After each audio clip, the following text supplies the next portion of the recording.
Bem, pessoal, a gente vai falar com a Mirela Cambrea, que é a gerente de estratégia de eletrificação. Olha como a Volvo está levando a sério isso. Ela pegou um dos talentos da Volvo que estava lá já na Volvo e ela colocou a Mirela para cuidar dessa estratégia. Mirela, esse é o segundo a gente está aqui em São Sebastião para conhecer o segundo eletroposto de alta velocidade. Me fala um pouco desse projeto, dessa estratégia de eletrificação. Legal. Esse é o segundo eletroposto de uma estratégia que está apenas na fase 1. É uma fase de 13 eletropostos de carga rápida. Acho que você bem conhece, a gente tem uma estratégia de carregadores de carga alternada, 1.000 carregadores espalhados aí pela cidade, circuito urbano, para atender principalmente os nossos clientes de carros híbridos. E agora, desde que nós lançamos os carros 100% elétricos, entendemos a necessidade do nosso cliente de também percorrer perímetros interurbanos, percorrer distâncias entre capitais, enfim, estados. E o nosso plano é bastante ambicioso, né? Só que ele vai acontecer por fases. Então essa é a primeira fase. O nosso investimento aprovado até então é de R$10 milhões para 13 eletropostos. Então é um investimento individual na casa dos R$700 mil por ponto. E é uma jornada, assim, um grande aprendizado, porque nós vendemos carros no final do dia, né?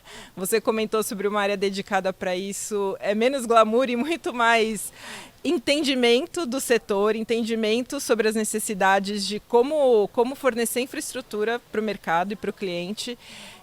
O projeto de carga rápida não é simples, tá? Nós não tínhamos a menor ideia quando nós embarcamos nessa jornada, mas tem sido muito rico, muito produtivo, principalmente no sentido de entender toda essa burocracia, né? O que a gente precisa definitivamente? Você bem viu aí o nosso eletroposto, a gente precisa de 2 vagas, a gente sempre... uma das premissas é que nós tenhamos sempre o melhor equipamento, 2 conectores para garantir carregamento de 2 carros pelo menos, e infraestrutura elétrica, né? E essa foi a nossa primeira barreira, entre aspas, né? Porque como é que nós entendíamos isso? Isso foi uma barreira para o timing de implementação, na verdade. Quando nós lançamos o projeto, nós tínhamos uma ideia bastante ambiciosa de fazer isso em 3, 4 meses e entendemos o quê? Não basta ter um bom fornecedor de instalação e construir a estrutura física, né? Compramos os equipamentos das empresas WEG e Enel aqui no Brasil, então vão ser 50% de cada marca, todos os equipamentos com 150 kW.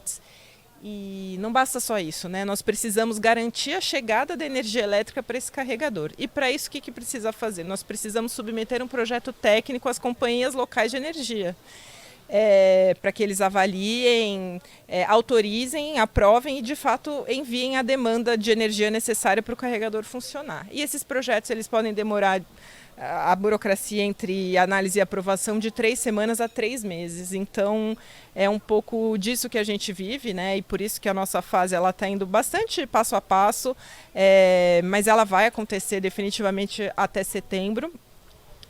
E o outro desafio também é encontrar os parceiros certos, né? Porque definitivamente a gente quer entregar conforto, segurança, conveniência para o nosso cliente. Então, a primeira fase, que cobre principalmente o estado de São Paulo, a gente tem buscado pontos bastante estratégicos, onde a saída de São Paulo até o ponto B desse cliente garanta uma autonomia, pelo menos o cliente chegue com metade da carga nesses lugares, e que seja uma parada que ele normalmente fizesse, assim, em pontos realmente tranquilos e seguros para ele, e garantindo a carga máxima aí de 35 a 40 minutos.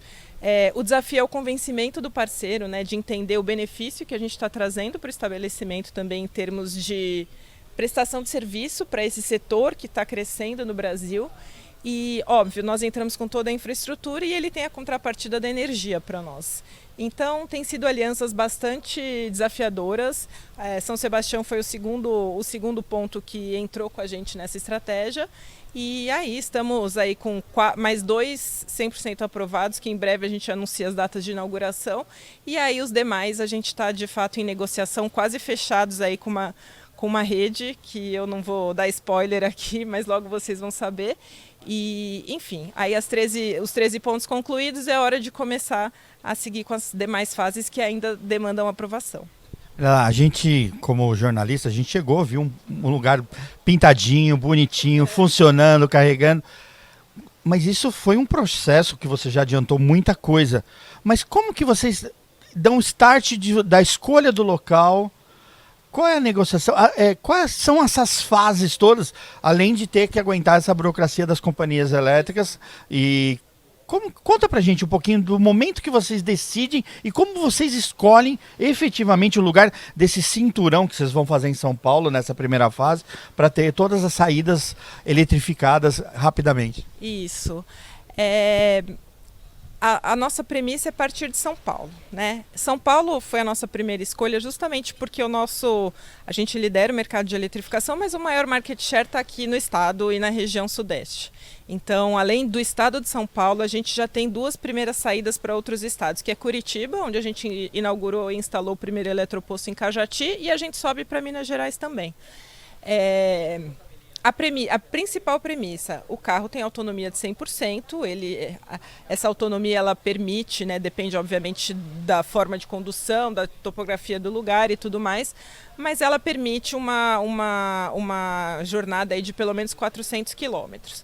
A primeira premissa é estar, digamos, na metade desse caminho, desse trajeto do consumidor. Então a gente mapeou esses perímetros próximos a 200 quilômetros do ponto A até o ponto B. Essa é uma das primeiras premissas. Nós buscamos pontos de fácil acesso, ou seja, quando nós estamos em vias duplas, como essa que a gente está agora, é muito fácil, né? Basta uma conversão, então a gente consegue pegar o público, o fluxo tanto que vai quanto volta.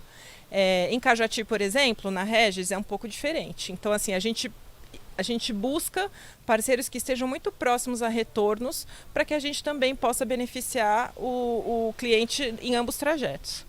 Essa é mais uma característica. E que os postos, de fato, não precisam ser necessariamente premium, mas que garantam o conforto, a segurança e a conveniência para os nossos clientes. Então, que tenha uma boa área de alimentação, sanitários, caixas eletrônicos, o que seja, né?